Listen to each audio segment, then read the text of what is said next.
ایک scientific theory آسمان کے بارے میں سائنٹسٹ یہ دیتے ہیں کہ اگر ہم یہ ازیوم کریں کہ اس آسمان کے بعد ایک اور کائنات ہے، تو ایک کانسیپٹ وہ دیتے ہیں ملٹی ورس کا۔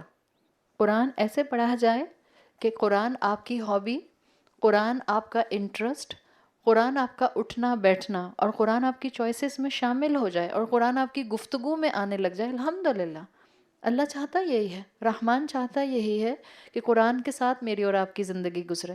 تو یہ جو ملٹی ورس کا کانسیپٹ ہے، وہ کہتے ہیں کہ اگر ہم یہ مان لیں کہ اس کے بعد بھی کوئی اور کاسمک بیلنس موجود ہے آسمان کے بعد، تو سائنٹسٹ کہتے ہیں اس کا مطلب ہے کہ کانسٹنٹلی بگ بینگز ہوتے رہتے ہیں کائنات میں، اس کاسمک بیلنس کے باہر جو ہمارا ہے، اس کے باہر کانسٹنٹلی بگ بینگز ہوتے رہتے ہیں، constantly countless new universe create ہوتی رہتی ہیں۔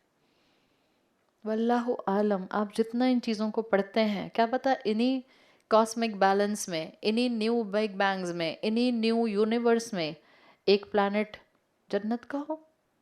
کیا پتہ آپ کا پورا پلانٹ ایک جنت آپ کی۔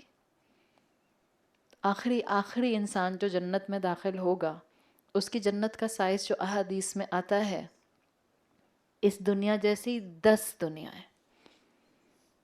تو کیا پتہ ہر انسان کا اپنا پلانٹ جنت کا، جب بھی تو کسی کی ہمت نہیں ہوگی۔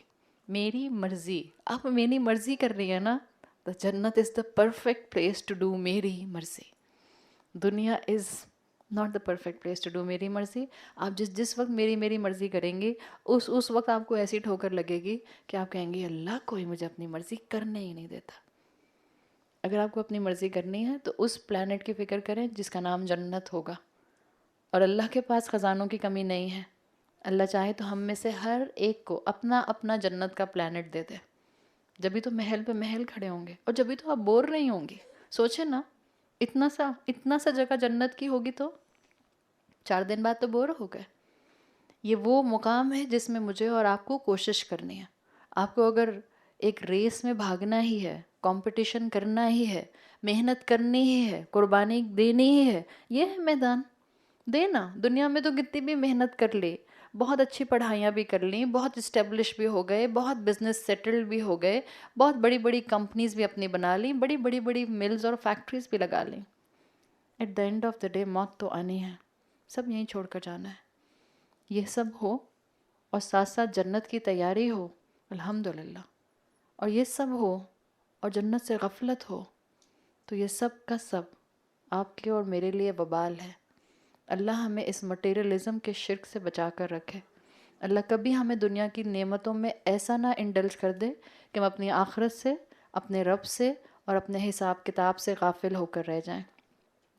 کاؤنٹلیس تھیوریز جو ہیں وہ آپ کو اس کے بارے میں، آسمان کے بارے میں ملتی ہیں۔ ایک سائنٹسٹ ہیں جن کا نام آتا ہے فرینک گریگوریا۔ انہوں نے اپنی کتاب میں یہ بات مینشن کی، اور وہ لکھتے ہیں "We may never learn the answer on this matter." It's a fact.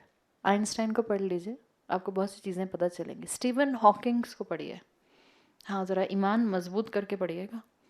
بڑے بڑوں کے ایمان ہل جاتے ہیں اسٹیون ہاکنگس کی کتابیں پڑھ کے۔ ایتھیسٹ تھا نا۔